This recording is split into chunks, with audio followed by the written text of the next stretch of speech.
Depuis 2017, l'indemnisation du licenciement sans cause réelle et sérieuse est encadrée en fonction de l'ancienneté du salarié. Mais ce barème est parfois remis en cause. Parole d'expert s'intéresse donc aujourd'hui à ce sujet sensible.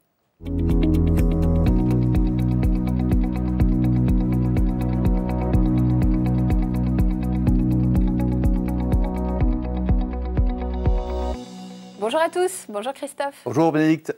Alors vous le disiez, depuis les ordonnances Macron en septembre 2017, le montant des dommages et intérêts alloués aux salariés licenciés sans cause réelle et sérieuse n'est plus laissé à la libre appréciation des juges. En effet, le juge prud'homal accorde désormais une indemnité encadrée en fonction de l'ancienneté, comme vous pouvez le voir dans ce tableau. Par exemple, pour 10 ans d'ancienneté, le salarié licencié sans cause réelle et sérieuse d'une entreprise de moins de 11 salariés pourra recevoir une indemnité comprise entre 2 mois et demi et 10 mois de salaire brut. Ce barème s'impose au juge et s'applique à tous les salariés. Mais dans la réalité, tout ne se passe pas comme prévu.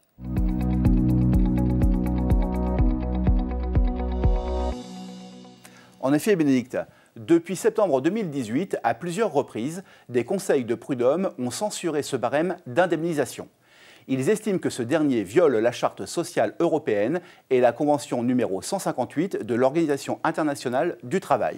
En clair, les juges estiment que le plafonnement des indemnités ne permet pas d'apprécier les situations individuelles des salariés injustement licenciés et ne répare pas le préjudice de manière juste. Ils déplorent aussi que ce barème ne soit pas assez dissuasif pour les employeurs.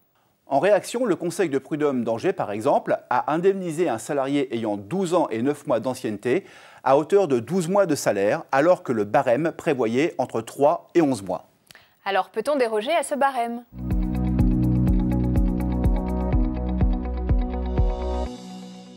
La réponse est oui. Effectivement, les salariés peuvent obtenir des compléments d'indemnisation, mais sous certaines conditions, Christophe. En effet, les textes prévoient que le barème peut être mis à l'écart dans certains cas.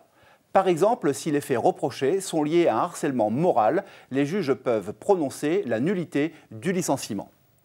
Autre cas, si le licenciement est lié à des critères d'âge, de sexe ou d'origine, en clair s'il est discriminatoire, ou s'il porte atteinte aux libertés fondamentales ou au respect de la vie privée.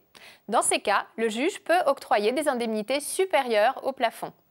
Par ailleurs, des compléments d'indemnisation peuvent également être décidés dans le cas de certains préjudices non prévus par le barème. Par exemple, des circonstances brutales et vexatoires entourant la rupture de contrat comme une mise au placard. Un salarié peut également demander des dommages et intérêts en cas de retard ou de non-paiement de salaire. Il peut aussi obtenir des sommes liées à l'indemnisation d'une clause de non-concurrence ou au remboursement de notes de frais. En clair, avec ce nouveau barème, on assiste à un combat d'idées encore non tranché entre le syndicat des avocats et les organisations patronales. En attendant, ce qui est sûr, c'est que tous ces débats ne permettent pas une grande visibilité aux employeurs. En résumé, les ordonnances Macron ont imposé un nouveau barème d'indemnisation du licenciement sans cause réelle et sérieuse, mais ce barème, parfois jugé inadapté, peut être remis en cause, dans certains cas, par des conseils des prud'hommes. Merci Bénédicte. Le mois prochain, nous nous intéresserons aux conséquences des infractions routières pour l'employeur et son salarié. Alors à bientôt pour un nouveau Parole d'expert.